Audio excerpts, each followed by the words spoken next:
ఎవరైతే వాళ్ళ వయసు నుంచి 60 సంవత్సరాలు దాటినట్టు వ్యక్తులు ఉన్నారో అటువంటి వ్యక్తులందరూ కూడా స్త్రీ అయినా పురుషులైనా ఎవరైనా సరే రేషన్ కార్డు మీద ఒకరికి అనే నిబంధనతో ఇప్పటి నుంచి నడుస్తున్నటువంటి ఈ యొక్క పెన్షన్ విధానం మీద ఉందో జగన్మోహన్ రెడ్డి గారు 67 లక్షల మందికి పెన్షన్ ఇవ్వడం జరిగింది.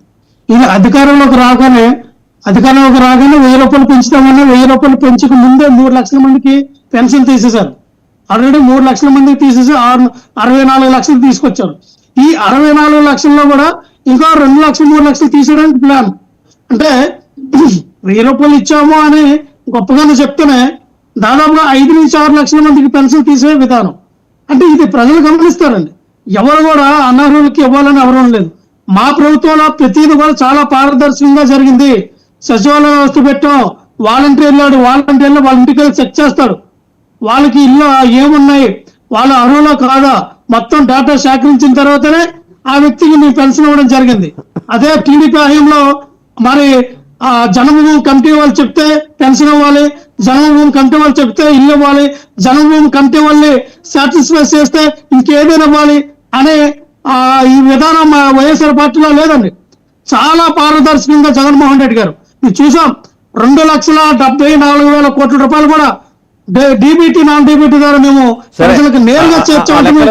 తర్వాత మీకు ప్రశ్న అండి లక్ష్మణ్ గారు, మీకు ప్రశ్న. ఆ లెక్కల తర్వాత ఇప్పుడు 6 నెలలు కాలేదు, ఆ సూపర్ 6 మీద ఇంత అడావిడిగా మీరు సంక్రాంతి తర్వాత నుంచి ఉద్యమాలు చేయాల్సినంత నెసిటీ ఉందా? కాస్త వాళ్ళకి బ్రీతింగ్ స్పేస్ ఇవ్వాలి కదా. మీకు ఒకటి గమనించండి, పవన్ కళ్యాణ్ గారు కూడా మీరు ప్రభుత్వంలోకి వచ్చిన తర్వాత 1 ఏడాది పాటు ఆయన ఏం మాట్లాడలా. కొత్త ప్రభుత్వం వచ్చింది ఏదో చేస్తారని. ఓకే, మీరు కూడా బ్రీతింగ్ స్పేస్ ఇవ్వాలి కదా. అంటే ఉండలేరా అసలు కుర్చీ లేకుండా? వాసుదేవన్ గారు అసలు ఉండనివ్వకుండా మమ్మల్ని రెచ్చగొట్టింది ఎవరండి?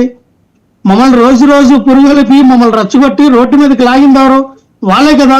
వాళ్ళ పరిపాలన లేదో వాళ్ళు చేసుకునే వాళ్ళు కదా.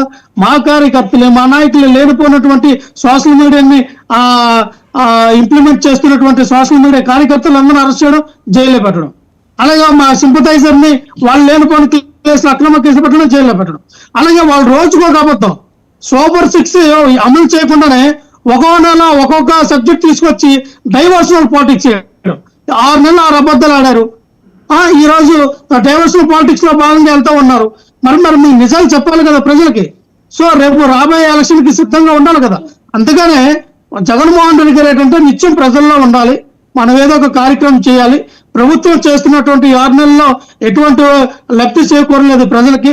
ప్రజలే తిరుగుబాటు చేసే రోజులు దగ్గర పడినాయి కాబట్టి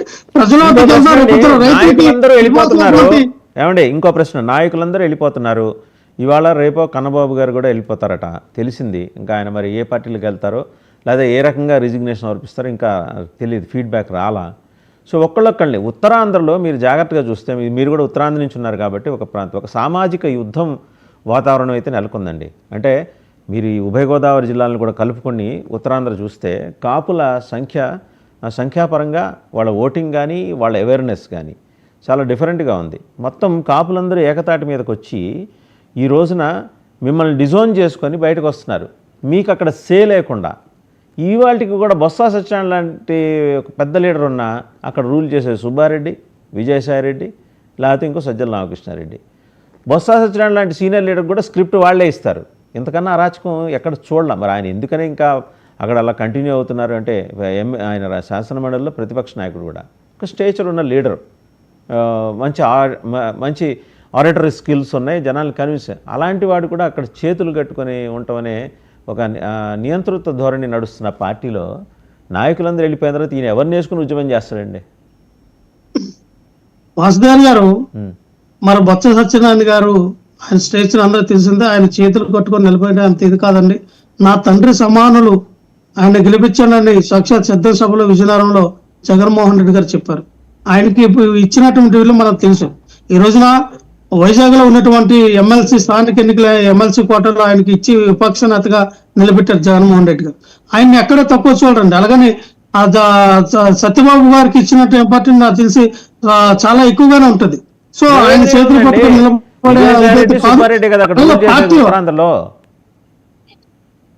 సార్ ఉత్తరాంధ్రలో ఉన్నటువంటి తూర్పు కాపులు వేరండి.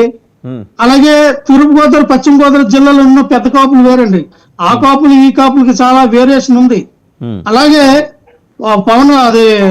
కాపులందరూ ఒక తాటిపైకి వచ్చారు, కాపులందరూ కూడా ఒక వాళ్ళు విధానంలో వెళ్తున్నారంటే ఒకటేనండి, కాపులకి అత్యంతమైనటువంటి విలువ ఇచ్చింది జగన్మోహన్ రెడ్డి గారు.